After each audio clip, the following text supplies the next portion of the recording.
వైఎస్ఆర్సీపీకి ప్రత్యేకంగా ఒక సిద్ధాంతం కానీ ఒక విధానాలు కానీ ఏమీ ఉండవు.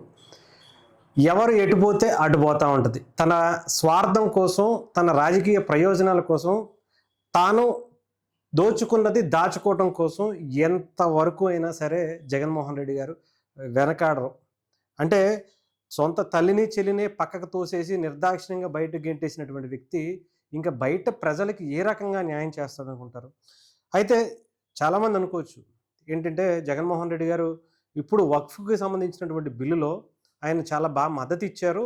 ఆ ముస్లిమ్స్కి వ్యతిరేకంగా జరుగుతున్నటువంటి దీన్ని ఆయన బయటకు వచ్చి ముస్లిమ్స్ అందరినీ వేసుకుని వెనకాల వేసుకుని మొత్తం ధర్నాలు చేసేసి మేము దీనికి వ్యతిరేకంగా మేము సపోర్ట్ చేస్తున్నాము, దీనికి వ్యతిరేకంగా ఓటు వేస్తాము, పార్లమెంట్లో కావచ్చు, అటు రాజ్యసభలో కావచ్చు, లోక్సభలో కావచ్చు అని చెప్పినటువంటి వ్యక్తి పార్టీ కూడా. ఇక్కడ సరే ఇంత బాగా చెప్తున్నారు కదా, ఇఫ్తార్ విందిచ్చారు, వాళ్ళందరినీ వెనకేసి తిరుగుతున్నారు కదా, ఎందుకా ఏంటా అని చెప్పి చాలామంది అనుకున్నారు. నిజంగానే ముస్లిమ్స్ అంటే అంత ఇష్టమేమో అని చెప్పి ముస్లిమ్స్ కూడా ఆయనకి బాగా సపోర్ట్ చేశారు. ఇకపోతే క్రిస్టియానిటీకి సంబంధించి ఆయనే భుజాన్ని వేసుకుని తిరుగుతూ ఉన్నటువంటి పరిస్థితి. ఎందుకు అంటే వాళ్ళ తల్లికి సంబంధించినటువంటి ఏవైతే ఆవిడ పేరు మీద ఉన్నటువంటి ట్రస్ట్లో డబ్బులు ఉన్నాయో దాని గురించి, ఆ డబ్బుల గురించి ఆమె క్రిస్టియానిటీకి సపోర్ట్ చేస్తారు. ఇకపోతే ముస్లిమ్స్కి దేనికి సపోర్ట్ చేస్తున్నారు అంటే ఆయన సాక్షికి సంబంధించినటువంటి ల్యాండ్ ఏదైతే ఉందో అది వక్ఫ్ భూముల్లో ఉంటాం. అది కనుక వక్ఫ్ భూములకి సంబంధించి అది పాస్ అయితే ఈ సాక్షికి సంబంధించినటువంటి హైదరాబాద్ కేంద్ర కార్యాలయం ఏదైతే ఉందో అది లాగేసుకుంటారనే ఒక ఉద్దేశం. అంటే వైఎస్ఆర్సీపీ అనే పార్టీ జస్ట్ వాళ్ళ దోచుకున్నటువంటిది, తండ్రిని అడ్డం పెట్టుకుని దోచుకున్నటువంటి సొమ్ముని దాచుకోవటం కోసం ఆయన ఒక పార్టీ పెట్టి దానికి ఒక వాళ్ళ తండ్రి పేరుని పెట్టి సింపతి తీసుకొచ్చుకుని రాజకీయాల్లోకి వచ్చిన తర్వాత అధికారంలోకి వచ్చి ఇంకా ఎన్ని కోట్లు దాచుకున్నారో, ఎన్ని కోట్లు మింగేశారో, ఎన్ని భూములు లాగేసుకున్నారో తెలియదు. సరే ఇదంతా అయిపోతే ముస్లిమ్స్కి ఏదో న్యాయం చేసేస్తాను అని చెప్పేసి అక్కడికి వెళ్ళి పార్లమెంట్లో మేము అది కూడా చూపిస్తాను నోటు. ఈయన ఎవరో వైఎస్ఆర్సీపీ అని కూడా రాశాడు. ఈయన టీం వైఎస్జేఎంఆర్ అట. ఇదేంట్రా అంట బానిస కుక్క. ఇది వైఎస్ఆర్సీపీ రాసినటువంటి లెటర్ హెడ్. ఏమని రాశారు?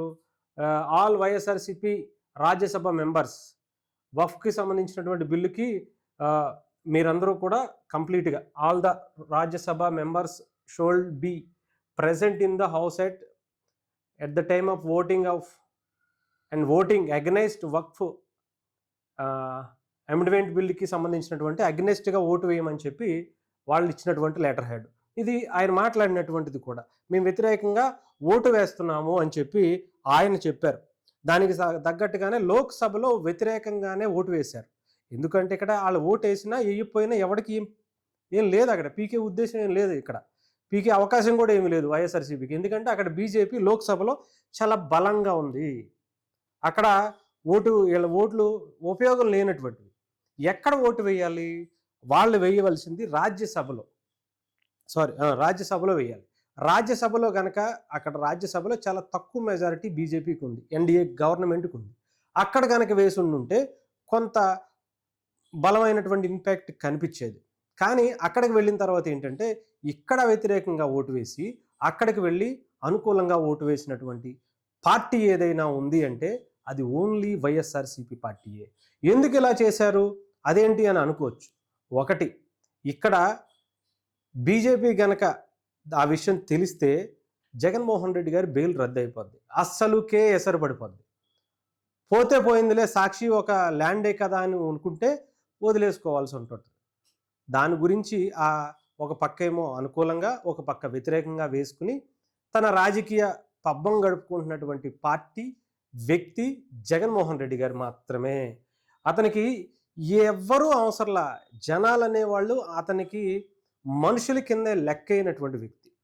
సో అతను ఏదో చేసేస్తాడు, ప్రజల కోసం ఏదో నిలబడిపోతాడు, పోరాడేస్తాడు అనుకోవటం పిచ్చి ఆలోచన మాత్రమే అవుతుంది. జగన్మోహన్ రెడ్డి ఎప్పుడైనా సరే తను అనే స్వార్థం, ఇంకెవ్వరూ అతనికి కనిపించరు. కుటుంబ సభ్యులు కానీ ప్రజలు అసలు లెక్కే లేదు అతనికి. ప్రజలు అనే వ్యక్తుల దగ్గర ఒక ఏటీఎం అనేది ఉంటుంది. వాళ్ళ దగ్గర నుంచి మనం ఒక ఏమంటారు చెప్పాలంటే గొర్రెల్లా కనిపిస్తారు అతనికి. ఒక కసాయి గొర్రెల్లా కనిపిస్తారు. అతను ఒక కసాయిగా కనిపిస్తాడు. ప్రజలు ఏం చేస్తారు? ఆ గొర్రెలు వచ్చి కషాయం నమ్మినట్టుగా ఆయన నమ్ముతారు. ఆయన చక్కగా వేటు వేసి మరీ పంపిస్తూ ఉంటాడు ఒక్కొక్కరిని. ఇది జరిగేటువంటి ప్రక్రియ. ఇంకా జగన్మోహన్ రెడ్డి గారిని నమ్మితే మిమ్మల్ని ఆ దేవుడు, జగన్మోహన్ రెడ్డి నమ్మేటువంటి దేవుడైనా కావచ్చు, మీరు నమ్ముకునేటువంటి దేవుడైనా కావచ్చు, ఎవ్వరు ఏమి చేయలేరు.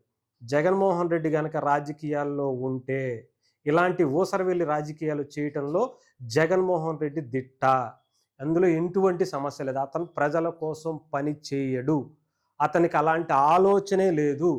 ఎప్పుడైనా ఎడం చేత్తో ఎంగిలి మెతుకును కూడా ఇసరలేనటువంటి వ్యక్తి రాజకీయాల్లో ఉన్నాడంటే జగన్మోహన్ రెడ్డి. ఎక్కడా కూడా తన కష్టంతో సంపాదించినటువంటి ఒక రూపాయి ఉందా అని మీరు అడిగి చూడండి, ఎక్కడా ఎప్పుడు కనిపించదు. అదే గనక కొన్ని వేల కోట్లు జనాల్ని బకరాలు చేసి, గొర్రెల్ని చేసి, కసాయోడిగా నరికేసి భూములను లాక్కున్నటువంటి డబ్బులు ఎన్ని ఉన్నాయనంటే కొన్ని వేల కోట్ల ఛార్జ్ షీట్లే కనిపిస్తాయి. అలాంటి వ్యక్తి జగన్మోహన్ రెడ్డి.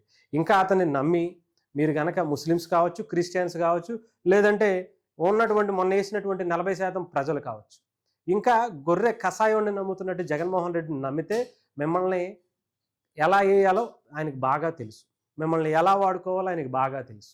సో ఇప్పుడైనా సరే కళ్ళు తెరిసి ఇలాంటి నిజాలైనా చూసి కొంచెం బయటకు వస్తే మంచిది.